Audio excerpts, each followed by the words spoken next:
Bonjour tout le monde, bienvenue à une autre vidéo de recette. Cette fois, je suis obligé de vous dire que je me gâte. Je me gâte là, parce que c'est pas une recette qu'on fait souvent, surtout quand on est seulement deux ou trois dans notre cas présent, parce que, comme vous savez, mon père vit avec nous. Alors, on fait à manger pour trois. C'est déjà ça, parce qu'avant, on avait les trois enfants, on faisait à manger pour cinq. C'est toujours mieux hein, quand on fait à manger pour des grosses quantités. Quoi qu'il en soit, même quand c'est pour deux personnes, on le fait pareil. C'est un couscous tunisien.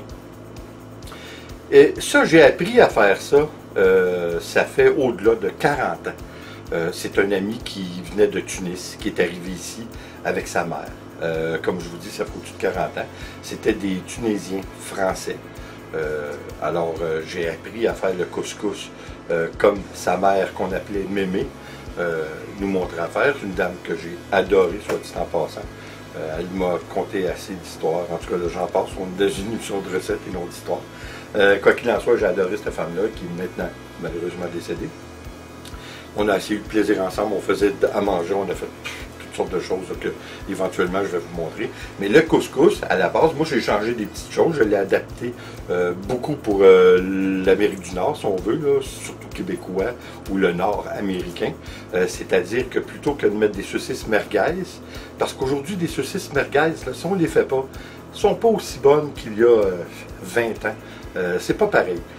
Alors plutôt que de mettre des merguez que j'aime plus ou moins, maintenant on met des saucisses italiennes et on fait des boulettes au porc haché. Fait que ça ressemble un petit peu à un ragoût, mais plutôt que de le faire bouillir dans un jus brun, c'est dans une sauce rouge.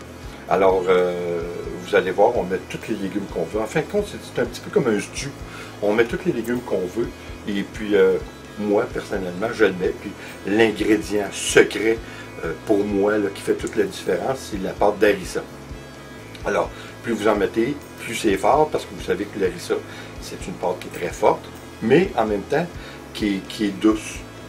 Je ne sais pas comment l'expliquer, là. C'est sûr que si vous en mettez beaucoup, c'est fort, mais ça se prend mieux que d'autres piments forts. Alors, on y va, et puis, vous allez voir, c'est très intéressant. C'est très bon aussi, j'espère que vous allez l'essayer. Et puis, comme toujours, s'il vous plaît, abonnez-vous, laissez un commentaire et partagez. C'est toujours apprécié. Attention à vous. Ciao.